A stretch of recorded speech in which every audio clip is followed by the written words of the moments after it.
A corner for kids is a kiddie corner. A corner for kids is over here. Why not come to the Kiddies Corner? With lots of things for you to hear.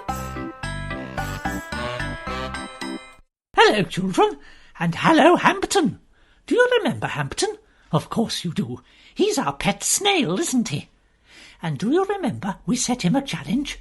It's to see how far he can crawl by the end of today's programme.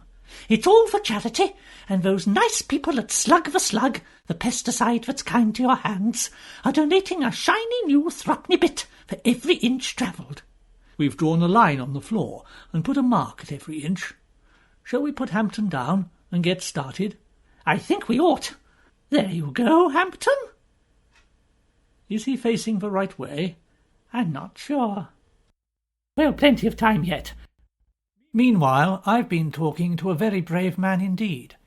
Every night he climbs to the top of a post office tower to turn the light on. His name is Brian Simpleton, and I talked to him late yesterday afternoon. Hello, Brian. Hello, Derek. Pleased to meet you. Likewise, I'm sure. Now, I have no head for heights. I could not do what you do, and you do it every night. I do. It's very high. Don't you get dizzy? I try not to think about it, to be honest, Derek, and it's got to be done. Lights don't switch themselves on, and if we left the top of the tower in darkness, no one would know where it was till morning. That would be awkward. It's getting darker. I see you've got your climbing kit on. You can't be too careful. Are you going up now? I think I better had, yes. How long does it take you on average? Well, it depends if the lift's already on the ground floor, then it's a matter of minutes. But if I have to wait for it, it can take up to 10. Lift? That's right. You don't climb up, then? I did take the stairs once, but I ran out of puff. Thank you. What an important job Brian has. I'm sure the children at home will be turning on their lights right now and pretending they are at the top of a post office tower. Talking of which... Oh, it's okay, Colin's done it. Well, he's up there anyway. Jack and Jill went up the hill to fetch a pail of water. Jack came down and broke his crown, and Jill came tumbling after. If you were going up a hill to fetch some water, and your friend went tumbling down and broke his crown, would you know what to do? Well, you'd call a doctor, wouldn't you? But what did Jack and Jill do? Up Jack got, and home did trot as fast as he could caper, went to bed to mend his head with vinegar and brown paper. Well, thank goodness Jack was well enough to trot, but he should have trotted to hospital, really. But at least he went to bed. I'm not sure vinegar and brown paper would be much good for a broken crown, though, are you? Jill came in, and she did grin to see his paper plaster. Mother vexed did whip her next for causing Jack's disaster. Well, Jill was very naughty to laugh at Jack, even though he did look ridiculous. But was Mother right to give her a whipping for causing Jack's disaster? I rather think he brought it on himself, don't you? Jack fell down, probably spilt some water and slipped on it, and Jill came tumbling after, so that was his fault. If anyone should get a whipping, it's him. If I feel sorry for anyone, it's for poor Mother. Not only has she 2 naughty children, but not a drop of clean water in the house.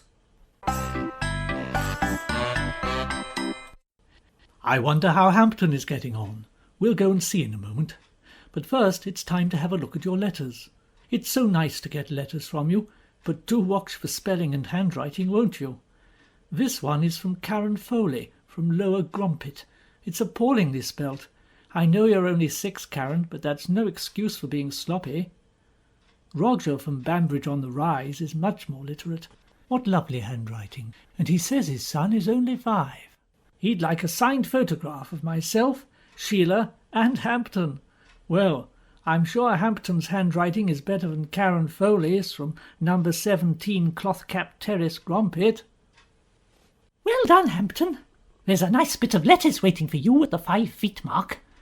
Here's Derek to see how you're getting along. Hello, Sheila. Where is the little fellow?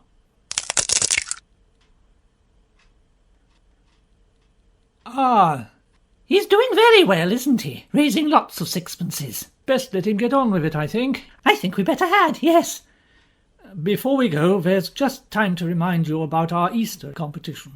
What you need to do, in 30 words, or preferably less, is tell us why this is such a special time for eggs. Eggs are good for you all year round, but at Easter we make them out of chocolate, so they're tasty too. And if you win, those nice people at Bradbury's will take you and a responsible adult on a tour of their chocolate factory. Does that mean the factory is made out of chocolate? I've no idea. Right. Do remember, any chocolate eaten must be paid for. Now, Derek has some cleaning up to do. So until next time, goodbye, children everywhere. Goodbye. I slept on the letters.